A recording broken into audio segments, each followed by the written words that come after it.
E você acha, então, que o mundo é um mundo materialista? Essa pergunta quer dizer se eu acho que só existe aquilo que é formado por átomos? Você acha que isso... É isso que você quer dizer? É. Caralho, alguém que decifra o monarquês.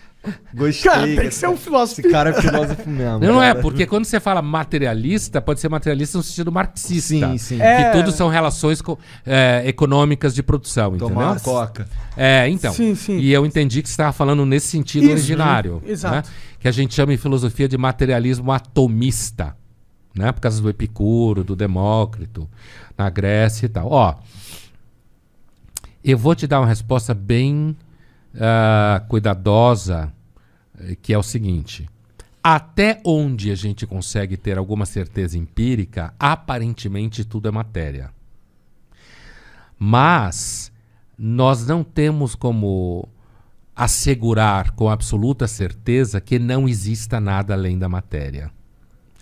Mas até onde a gente tem teste científico, experiência com raciocínios fundamentados em algo empírico, como eu chamo, empírico em filosofia significa a experiência que você observa, entendeu? Não dá para dizer que exista vida após a morte, mas isso não é garantia, porque a gente seguramente não sabe tudo. Quando os cientistas conversam com você e falam assim, 95% da energia do planeta é matéria escura e energia escura, e a gente simplesmente não sabe nada sobre isso. O que isso causa na sua... Tipo, 95% do universo são propriedades que a gente simplesmente não tem a menor ideia. Então, seja que propriedades forem essas, se elas forem energia, elas são matéria. Então, o problema não é só... o problema é não é se existe algum tipo de matéria ou de configuração de energia que a gente não conhece. A questão é se existe algo que não fosse da ordem de partículas atômicas, mesmo que negativas. Entende o que eu estou dizendo? Então, assim... se fosse de outra dimensão, algo que não... Algo que não fosse nem do nosso tipo de realidade.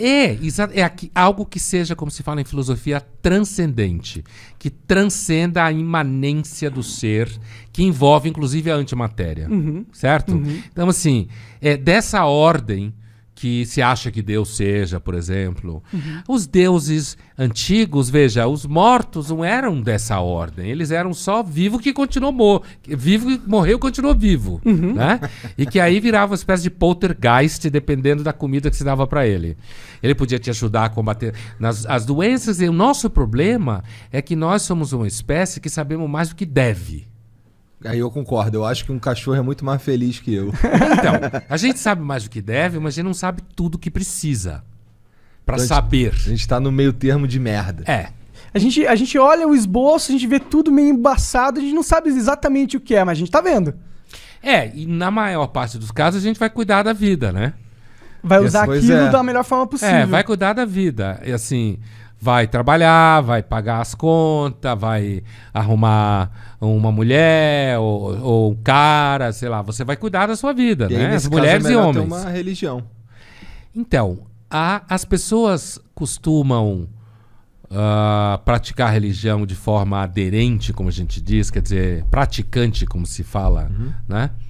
Quando elas são sobre perdas, né? A sociologia da religião mostra que quando as pessoas sofrem perdas, elas procuram religião. Seja a religião que elas tinham, mas não praticavam, seja a religião que elas nunca tiveram e elas se convertem.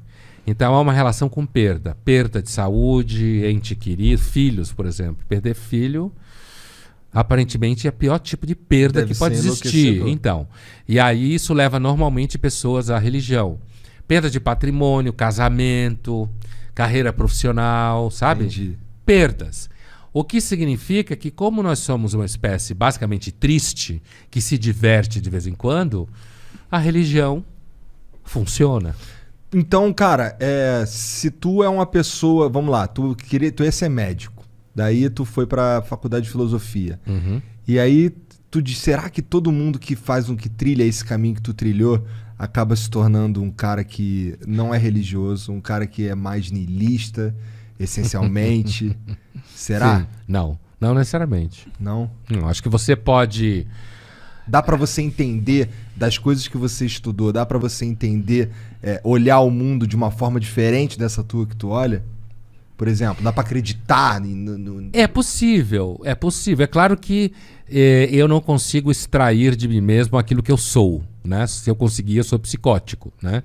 Mas assim, eu consigo entender, inclusive porque, por exemplo, eu consigo perceber que existe muita sabedoria em livros religiosos.